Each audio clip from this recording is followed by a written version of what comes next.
हम देसी दवाइयों से इलाज करें। वे ट्रैक्टर कहीं चले गए, वे किराए के थे, वे 4 लाख ट्रैक्टर किराए के दे गया। नमस्कार, मैं हूं आपके साथ राखी लांबा। मान न मान, मैं हर आंदोलन का मेहमान। ये लाइनें किसान नेता राकेश टिकैत पर सटीक बैठती हैं, क्योंकि जहां भी आंदोलन की बात हो वहां राकेश टिकैत की एंट्री हो जाती है। राकेश टिकैत कभी किसान आंदोलन में आंसू बहाते हुए दिखाई देते हैं, तो कभी सरकार को ललकारते हुए उन्हें देखा गया। लेकिन कुछ समय से राकेश टिकैत लाइमलाइट से दूर थे और मौका तलाश रहे थे। पहलवानों के धरने के रास्ते राकेश टिकैत को मौका मिल ही गया।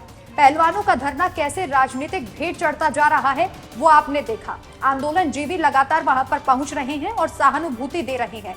कभी किसी महिला को देखकर ऐसा लगता है कि वो पहलवानों की कोई रिश्तेदार है, लेकिन उसकी असलियत कुछ और ही होती है। सुदेश गोयाल, आंदोलन जीवी की सच्चाई तो आप सबने देख ली।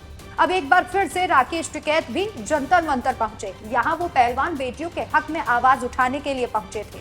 इस दौरान टिकैत ने सरकार को पूरी धमकी दे डाली। राकेश टिकैत ने कहा, इस मुद्दे पर पहलवानों के साथ हैं। आखिर मोदी सरकार की आलोचना क्यों नहीं हो रही? क्या इस पर अब हम राहुल गांधी की आलोचना करेंगे? ब्रजभूषण शरण सिंह की अभी तक गिरफ्तारी क्यों नहीं हुई? इन सब का भूत उतारना पड़ेगा। इसे उतारने के लिए कभी कभी मिर्ची का उपयोग करना पड़ता है, नहीं तो कभी कुछ और भी करना पड़ता है। और ये कोई पहली बार नहीं है जब टिकैत सरकार को धमका रहे हो या धमकी दे रहे हो। इससे पहले धरना स्थल पर पहुंचे टिकैत ने कहा था कि 41 दिन में सरकार को फैसला लेना होगा, वरना दूसरी खुराक देंगे।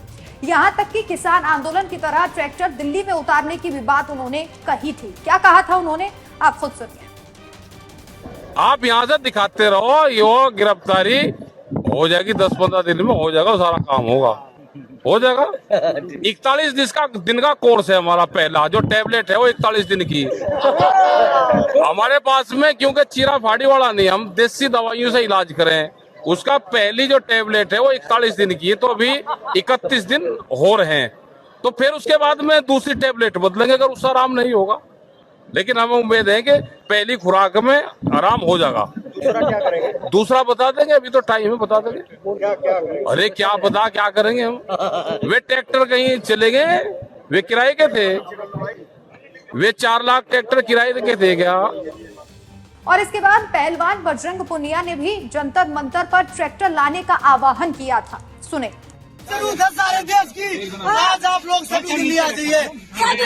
ये जबरदस्ती कर रहे हैं ना, बहन बेटियों को गाली दे रहे हैं, और ब्रजभूषण का भी तक कुछ नहीं किया। ये इनका हाल है पुलिस प्रशासन का, ये पुलिस प्रशासन का हाल है। आप सभी जितने भी सभी ट्रैक्टर लेके जितने भी भाई हैं दिल्ली पहुंचो। सुबह नहीं होनी चाहिए, सुबह तैयार सारे ये लोग सुबह सारे यहीं पाने चाहिए। बेटियों को गालियां दे रहे हैं, उनको बदतमीजी कर रहे हैं, इनके साथ चलेगा, उनको साथ कर लिया। दोनों ने ट्रैक्टर लाने की बात कही। हम ये नहीं कहते कि पहलवान गलत है। हर किसी को न्याय के लिए लड़ने का हक है। कानून हर किसी को न्याय दिलाता है। लेकिन अगर पहलवान किसी राजनीति का शिकार हो रहे हैं तो उन्हें एक बार जरूर सोच लेना चाहिए।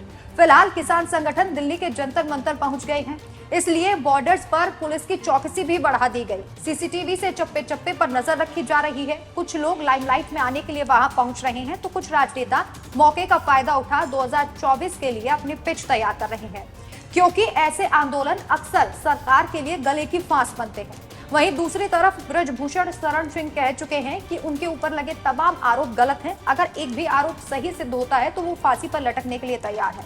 सच और झूठ का खुलासा करना, आरोप तय करना कानून का काम है, और देश संविधान कानून से चलेगा, किसी की धमकी देने से नहीं।